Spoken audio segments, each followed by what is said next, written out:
সূর্য এমন আলো তখনও দেয়নি, এই আলোটা 2 ঘন্টা পরে। তবে এখন আমরা জেনে নিয়ে আসবো যে 2 ঘন্টা আগে মূলত কি হয়েছিল, যার জন্য 2 ঘন্টা পরের এই গল্পে আপনাদের সাথে রয়েছে আমি, মোহাম্মদ তানজিদুর রহমান। আসসালামু আলাইকুম সবাইকে। আজকে গন্তব্যটা ঠিক ঢালারচরে। তো ঢালারচরে যাব অলমোস্ট এখন বাজে 4:30। তো চলেন শুরু করা যাক। এই সে আমাদের ট্রেন ঢালারচর এক্সপ্রেস। আর এখন বর্তমানে 4:30 বাজে এবং ট্রেনটা কিন্তু বর্তমানে দেখা যাচ্ছে স্টেশন থেকে সাইড দিছে। বেশি যাত্রী ছিল না, একদম কম যাত্রীর কারণে এটা 2বার ট্রিপ মারে। একবার যাবে ঢালারচরে যাবে, আবার ঢালারচর থেকে ব্যাক করবে রাজশাহী থেকে আবার ঢালারচরে যাবে, ঢালারচর থেকে আবার রাত্রে এটা আবার এখানে আসবে। তো আমরা সেই রাত্রে আমরা আবার ফিরে আসবো। তো চলেন এই ট্রিপটা আস্তে আস্তে উপভোগ করি। তো বর্তমানে আমরা এক স্টেশনে এসে দাঁড়ালাম, আর সামনে মনে হচ্ছে একটা ট্রেন আসতেছে। ট্রেনটার নাম আমি স্ক্রিনে দিয়ে দেবো, আপনারা স্ক্রিন থেকে দেখে নেবেন। ট্রেনটা এটা ইন্টারসিটি, এটা দেখা যায় এটা ঢাকার উদ্দেশ্যে যাচ্ছে না, এটা খুলনা বা ওই দিকের উদ্দেশ্যে।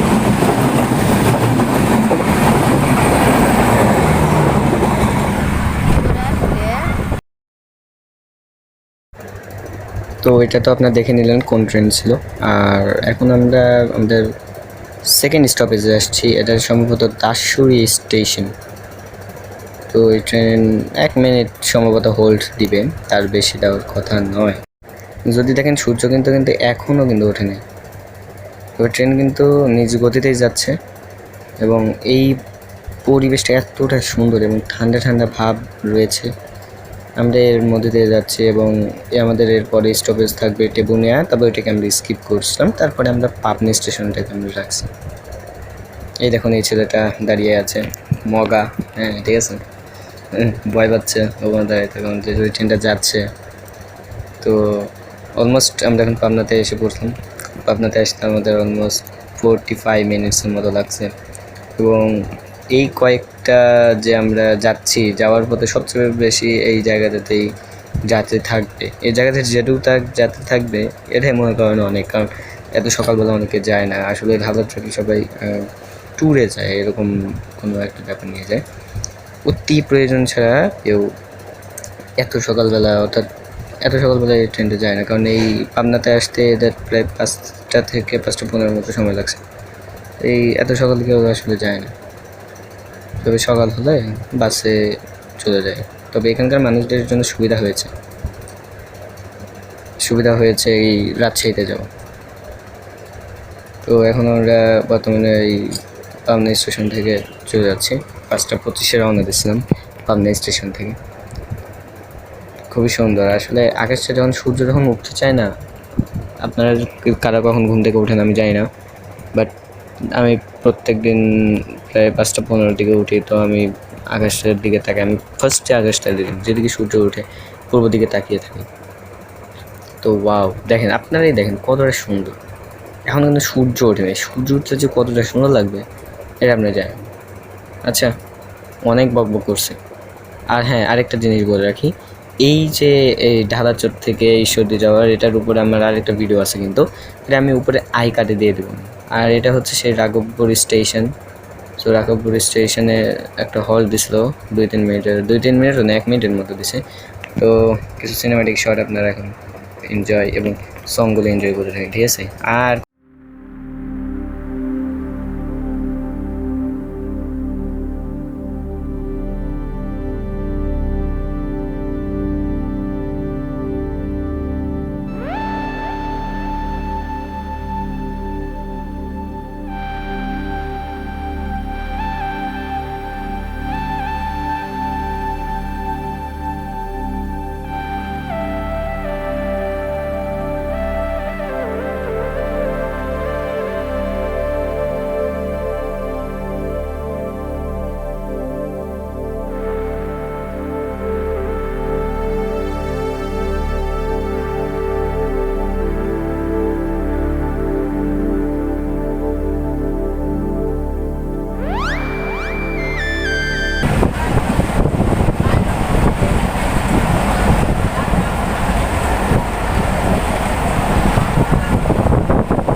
নাও আমরা কিন্তু উখিয়া, সরি সাথিয়া রাজাপুর অর্থাৎ চীনাখড়া, যারা চেনেন তারা প্লিজ কমেন্টে জানান।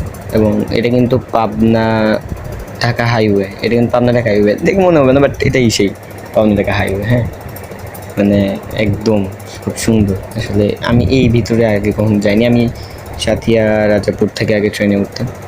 ওয়াও, দ্যাটস অসম। আসলে এইটা অফ রোডিংয়ের ভিতর দিয়ে হয়, কিন্তু গ্রামীণ যে ফিলটা পাওয়া সেটা কিন্তু পাওয়া যায়। আমরা কিন্তু সবাই কিন্তু গ্রামীণ ফিলটা পাই, এবং তবে সেটা অনেকে পেতে চাই, তবে অনেকে পেতে চাইও পায় না।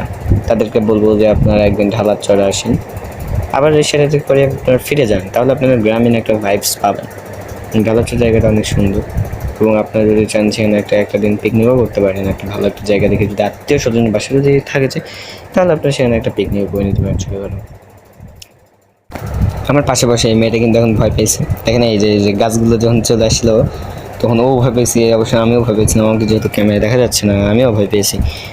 আসলে ক্যামেরাটা একদম বাইরে চলে গেছিলো। এখন আমরা আছি কাশীনাথপুরে, এটা কিন্তু শহর। যা যা জানেন প্লিজ প্লিজ প্লিজ প্লিজ তারা একটু কমেন্ট করে দেন, আমি কমেন্টটাও পাইল, আপনাদের সাথে সাক্ষাৎ হবে না, সমস্যা নেই। এখান থেকে 10 টাকা ভাড়া আপনারা শহরে যেতে পারবেন। আচ্ছা, আপনারা ভাইবেন না যে এটা এত জোরে যাচ্ছে কেন, এটা কিন্তু 2x করে, ঠিক আছে?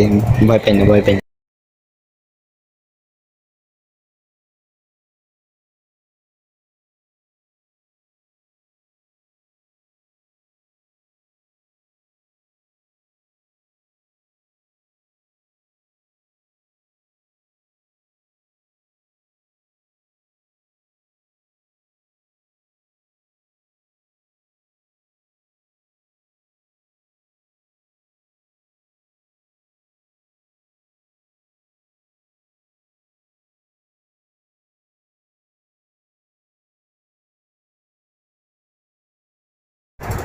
What a view man, what a view, মানে এত সুন্দর ভিউ। হ্যাঁ, আসলে বিল, এটা কিন্তু বিল, আপনি নদী টদী কিচ্ছু পাইবেন না, এগুলো বিল।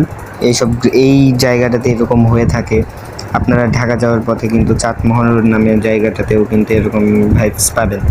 তবে এদিকে আসেন, কম টাকায় আপনারা ঘুরতে পারবেন, এবং এদিকে মেলাখানিক কিন্তু এগুলো আছে। হ্যাঁ, এটা একদম কিন্তু ঢালার চরে রাগ করছেন তো এগুলো দেওয়া আছে এই এরকম বিল। এবং এখানে পাটের যে গন্ধ, ওয়াও জোস। আমার পাটের গন্ধটা খুবই ভালো লাগে, কারণ আমার গ্রামীণ এক ভাইবস, যেগুলো আমার গ্রাম ভালো লাগে, বাট সেভাবে গ্রামে থাকা হয় না। তবে আমার গ্রাম নিয়ে কিন্তু ভিডিও করার খুবই ইচ্ছে ছিল, এবং আজকের এই ভিডিওটির মাধ্যমে সেটা অনেকখানি পূর্ণ হয়ে যায়, সেটা কিন্তু বলাই যেতে পারে। তো জুম করলাম কেন, যারা চিনতে পারছেন তারা একটু কমেন্ট করে। এটা একদম সহজ টাস্ক। এবং আমরা কিন্তু পরের স্টেশন অর্থাৎ বাদেরহাট নামক স্টেশনের খুবই নিকটে রয়েছি, এবং বর্তমানে কিন্তু পুরো পুরো দিনটা কিন্তু অনেক সুন্দর কাটতেছে।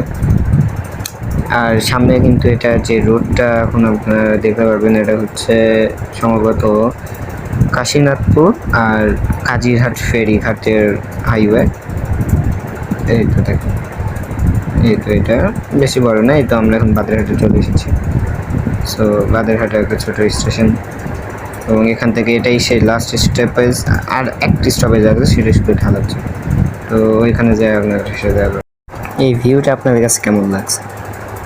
এটা কিন্তু জোস। হ্যাঁ, এরকম ভিডিও দেখতে চাইলে আপনারা সকালেই আসতে হবে। আর এত বকবক আমি করবো না, আবার বকবক করতেও ভালো লাগতেছে না, কারণ আমি যদি গান দেই কপিরাইট ক্লেম খাইতে হবে। আর কপিরাইট ক্লেম সম্পর্কে যারা জানে না তারা বুঝবে না। কপিরাইট ক্লেম এটা কিন্তু হার্ডিং ব্রিজ না, ঠিক আছে? হার্ডিং ব্রিজ পাইবেন না। আর গল্পের শেষটা কিন্তু খুবই খারাপভাবে শেষ হবে।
সমস্যাটা কী হবে?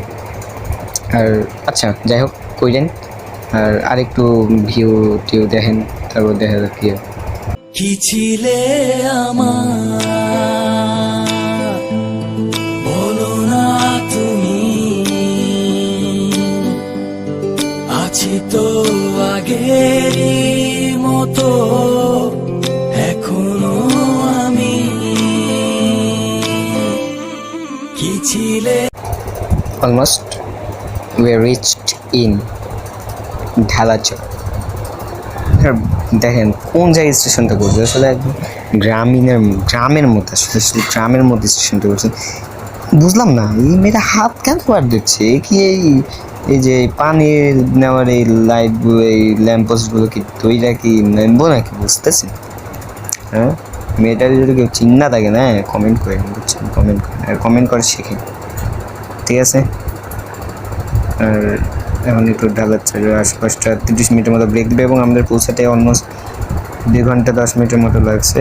আর 30 মিনিট পরে আবার আমরা রওনা দেবো। আমরা ওই যে কাশীনাথপুরটা ফেলে থেকে কাশীনাথপুরটায় আমরা যাবো। সো এটা সেই ঢালাচ্ছে, সেই আর সেই লোকোমোটিভ, আর লোকোমোটিভটা অনেক পুরনো। আমি বলবো যে এই ট্রেনে আরও কিছু নতুন কোচ বলেন এটসেট্রা যেগুলো জিনিস প্রয়োজন। একটা গ্রিনের যে এখানে শাটল ট্রেনগুলো দিচ্ছে, আসলে এখানে অনেক যাত্রী চলাফেরা করে, আরও কিছু বাড়ানো দরকার। আবার এই লোকোমোটিভটাকে একটু উন্নত মানের লোকোমোটিভ দেওয়া উচিত। এই লোকোমোটিভটা অনেক পুরনো হয়ে গেছে এবং অতটা জোরে টানতেও পারে না। যে কয়টা বগি রয়েছে, 6টা বগি অনুযায়ী যে পরিমাণে টানে, এটা কিন্তু মানে এগ্রেসিভ না, আসলে এগ্রেসিভ মোডে থাকা লাগবে। এগুলো ট্রেনের কোনো ক্রসিং হয় না, এগ্রেসিভ মোডে থাকে। এই সেই ট্রেন, আর এটা আমাদের সেই কামরা। এই কামরাতে বর্তমানে খুব অল্প সংখ্যক মানুষই রয়েছে, এখনও বেশি হয়নি। এটা হবে হচ্ছে এক স্টেশন পর থেকে হবে। আর এটা যখন রাজশাহীটা যখন এটা যায় তখন এটা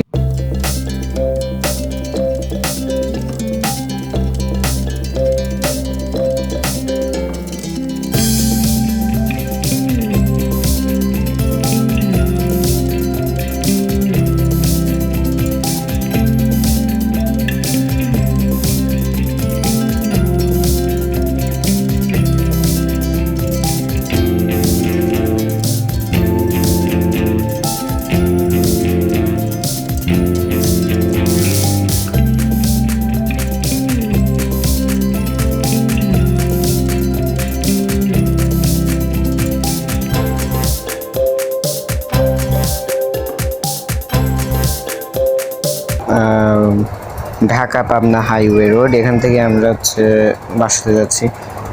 সো আজকে এই পর্যন্তই। পাবনা থেকে শেষ করলাম।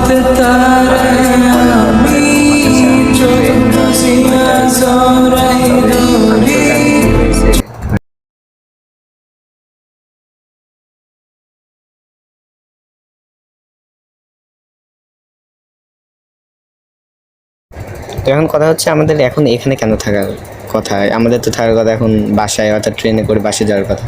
আসলে এগুলো হতাশা, এগুলো বিষয়ে আর কিছু বলতে চাচ্ছি না। আর আজকে এই পর্যন্তই। যদি ভিডিওটা ভালো লাগে অবশ্যই সাবস্ক্রাইব করবেন, লাইক করবেন, আর যদি বেশি খারাপ লাগে একটা ডিসলাইক করবেন।